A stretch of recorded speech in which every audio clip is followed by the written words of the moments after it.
I'm going to announce to you today, here standing alongside President Trump, that we will do everything within our power to ensure that we do have free and fair elections in this country. If we don't have that in a constitutional republic, we have nothing. It's the basis of who we are as a nation, and we owe that to the American people. And so what we're going to do is introduce legislation to require that every single person who registers to vote in a federal election must prove that they're an American citizen first. Yep, those prominent election deniers have a plan to further undermine our elections by trying to make voting harder. Now, before I go any further, non-citizens, zoom in on me here, cannot vote in federal elections and have not been able to do so for decades. It's literally illegal, literally. Also, it was Donald Trump who tried to steal the 2020 election with help from Congressman Mike Johnson, who helped recruit 125 House Republicans to sign on to a legal brief that asked the Supreme Court to overturn Biden's wins in 4 key states. Johnson, using his credentials as a constitutional lawyer, also helped formulate the legal theory to decertify the election on January 6th. So no, maybe don't take their recommendations seriously, unless you have a deal with the RNC to pay for your legal fees. Because that can happen if you're in the family. Back with me, Molly Jong-Fast and Jay Jordan. People who are not... You can't vote in an American election if you're a non-citizen. The end. Going to Mar-a-Lago to investigate election integrity, that's like listening to More Money, More Problems to find out if Diddy did it. What are we doing? I think they have a bias there.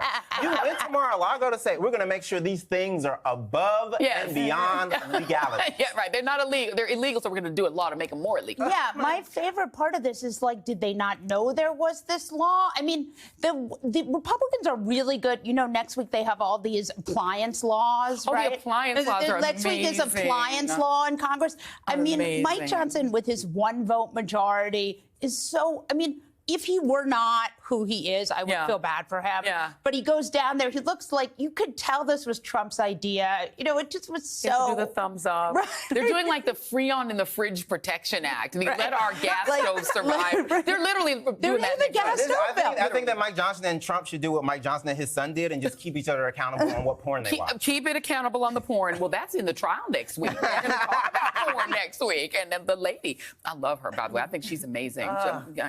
Stormy. Well, let's talk about the Chicken Shack Trump moment. Trump, because you want to appeal to the blacks, you've already done sneakers. Now let's do chicken. Let's play it. We've also knocked doors for you in the past for your past re-election bid and when you ran the first time. Yeah. Wow. I was interning for the GAGOP at that time. So, Wow. Doing a lot for your tax credit reform bill and everything like that. Well, we took care of those colleges. Sure did.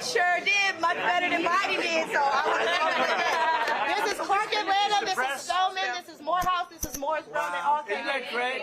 So I don't care what the media tells you, Mr. Trump. We support you. We love you. Okay, 4 p.m. We've been 4 p.m. Come here, let me give you a hug. Please do. Bless her, Candace Hart. Spelman and Morehouse Democrats put out a statement saying our goal is to simply reiterate our unequivocal beliefs about our beloved HBCUs. We do not support white supremacists. We do not support convicted predators. We do not support voter suppression. We do not support liars. We do not support fascism. Do not speak for us. I'm going to just tell you, as somebody who worked on campaigns, Secret Service has to go through that room. They're not just going to let anyone in there unless they're pre-screened. That lady said she was an intern for the Republican Party of Georgia. She used to work for Candace Owens' little firm, her little thing, Blexit. Right. She's a plant, so we know that. And everyone in that room was pre-screened to be in that room. This was not him walking into a chicken shack and people being like, Trump! Also, he stole a couple of Polynesian sauces before he left. He did. And doesn't know what to do with them. And also, I'm surprised he didn't try to go on Sunday because he doesn't know when they're open. The idea that he's so desperate to show that the blacks love Trump. I had so many people. I don't go on Twitter anymore because it's too Nazi. What? But there were people on there trying to get my attention by being like, oh, Joy Reid is going to hate to see Donald Trump hugging a black. She's going to be enraged. Exactly like that. They were shaking like that when they said it. It's just so, it's like fundamentally so upsetting to think that this is, man says all this racist stuff, he does all this racist stuff, and then he thinks he can go to a restaurant and let's be clear. He thinks he can go to a chicken restaurant. Fill it with black people and go, see, they love me. They love me and they love me almost as much as they love this chicken. That's what I wanted to say. And I will put it on the other side that, even things like, okay, the Biden administration is going to put out their own list of things they have actually done for African Americans, $7 billion, affordable housing. You've got to me, the big thing is the loan forgiveness. Right. Yes. That's actually a big deal. $153 billion in student loan forgiveness. More today. Right. Trump has tried to be like the first step back is me. That was literally a black congresswoman who did the first step. He signed it. Like he's trying to take credit for things, but there is this question. Well, he freed Lil Wayne. Is that enough? Well, pardon Lil Wayne. And he's very and ASAP. Well, you know, but and he got A$AP ASAP Rocky out of Sweden. Oh yeah, that was hard. Listen. That's tough. Sweden can be tough. Sweden's a difficult place to be incarcerated. He got him home. He freed ASAP Rocky. But I mean, there is that meme that Republicans are so desperate to prove that the blacks love them now, that women love them, that everyone loves what they're doing. Well, I think they should start by probably enacting policies that would actually help black people and women, and hear me out, black women. I don't even know. And I do think that the Biden campaign is starting to feel a little bit more confident. Because as Trump becomes more incoherent and as this abortion thing becomes an absolute dumpster fire, I think that gives Democrats some more confidence if people turn out. Well, when you hear Trump talk, I mean, he is not a gifted orator. He has never been a gifted orator, but he does seem a little weirder than cognitive issues. I mean, he seems tired, and he doesn't seem the sort of same. You know, in 2016, he was able to go from place to place to place. Sure. He doesn't quite make that kind of movement yet, and he somehow thinks that 3 weeks of a trial is going to really elevate him with swing voters.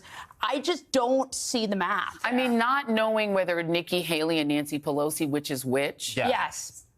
Might not mean you're in the strongest caucus. Also, we can't even skip over the fact that why is he in Atlanta? Because he's during a criminal case. He's not just hanging out in Atlanta. There's a criminal case. He went for the chicken. He didn't go for the chicken. Hey everyone, MSNBC has a new and improved app. You'll get real-time alerts and analysis, live blogs, in-depth essays, video highlights, and the best 2024 election coverage. Download the new MSNBC app. Here's how to do it. You tap on the App Store on your phone. You hit search on the bottom right corner. You type in MSNBC. You click on the MSNBC app. You click on Get or the cloud icon and enjoy it.